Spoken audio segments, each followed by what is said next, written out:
আমি অনেক বড় ফ্যান হানি আমিরের। সো হানি আমির যেদিন বাংলাদেশে আসছে, ইন্টারকন্টিনেন্টাল এ মেইনলি ইভেন্ট হয়েছে and I was invited and আমাদের বিকাল ৪টা বাজে অ্যারাইভিং টাইম ছিল and guess what ৪টা ১০ বাজে and আমি যে আউটফিটটা পরবো ওইদিন ওই আউটফিটটা স্টিল নাও আসেই নাই। Now you guys can laugh but you cannot never understand যে আমার সিচুয়েশন কি ছিল ওই টাইমটায়। অ্যাজ এ ইনফ্লুয়েন্সার আমার বাসায় প্রায় পার্সেল আসতে থাকে। সো ডেলিভারি পার্সনদের সাথে আমার বলতে পারো যে একটা মানে চীনা পরিচিত একটা অবস্থা হয়ে গেছে। সো আমি সবসময় তাদের সাথে সুইট বিহেভ করি, কিন্তু ভেরি ফার্স্ট টাইম ওই দিন অনেক বেশি রুড বিহেভ করছি বিকজ আমার ড্রেস আসতেছিল না অ্যান্ড আমার সব অ্যাঙ্গার আমি ওই ডেলিভারি পার্সনটার উপরেই ঝাড়ছি। আমি এই দিন অনেক কিছু প্ল্যান করছি, like eye makeup and lens পরা, আই ল্যাশেস পরা, চুলটা একটু অন্যভাবে বাঁধা, কিন্তু এতটাই কম টাইম ছিল, অলমোস্ট জাস্ট আধা ঘন্টার মধ্যে আমার রেডি হতে হয়েছে। সো আমি কোনো কিছুই প্রপারলি করতে পারিনি। স্টিল আই মেকআপটা একটু ড্রামাটিক বা একটু আনইউজুয়াল রাখার ট্রাই করছি, অ্যাজ আমি সবসময় সিম্পল সাজি। সো আই মেকআপটা একটু ড্রামাটিক রাখার ট্রাই করছি। বাট হোয়াট এভার, তোমার মুড ভালো না থাকলে কোনো মেকআপই তোমাকে ভালো লাগবে না। বাট আলহামদুলিল্লাহ এই ব্লাশ আর হাইলাইটারটা অ্যাপ্লাই করার পর টোটালি লুকটাই গেম চেঞ্জ হয়ে গেছে।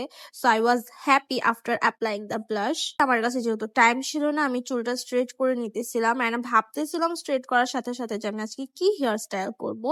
অ্যান্ড আমি একদমই কল্পনাও করতে পারিনি যে ইভেন্টে অনেক বেশি গরম থাকবে। আমি একবার ভাবতেছিলাম যে চুলটা কি মানে সোজা রাখবো, খুলে রাখবো, আদারওয়াইজ ভালো লাগবে না, নাকি একটু বান করব।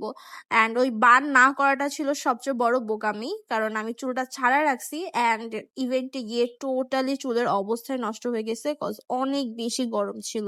আমাদের ড্রেস কোড ছিল ফুল ব্ল্যাক অ্যান্ড জুয়েলারির মধ্যে হচ্ছে সিলভার কালার অথবা gold colour. So I choose the golden colour jewellery, যেহেতু আমার কাছে অনেকগুলোই গোল্ডেন কালার জুয়েলারি ছিল। সো আমি ইজিলি এটা ম্যাচ করতে পারতাম। অ্যান্ড ট্রাস্ট মি, আমার কাছে আমার জুয়েলারি গুলা এত বেশি ভালো লাগছে, এত বেশি ভালো লাগছে যে আমি বলে বুঝাতে পারবো না। প্রতিটা জুয়েলারি আমার মনে হয়েছে এই ড্রেসটার জন্যই বানানো হয়েছে। অ্যান্ড সবগুলো যেহেতু আমার ঘরেই ছিল, তাই আমার খুব একটা বেশি প্যারা নিতে হয় নাই। After doing the complete look, আমি মেজামিনকে বলতেছিলাম কেমন লাগতেছে। ও আমাকে বলতেছিল যে তোমাকে মানে ওয়েন্সডের মতো লাগতেছে, হোয়াট এভার, মজা করেই বলছে।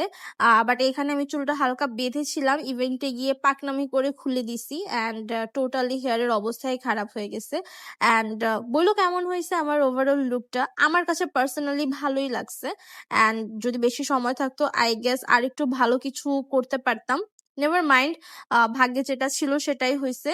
এটা কিন্তু জাস্ট 30 মিনিট বা এর চেয়েও কম টাইমের একটা মেকআপ।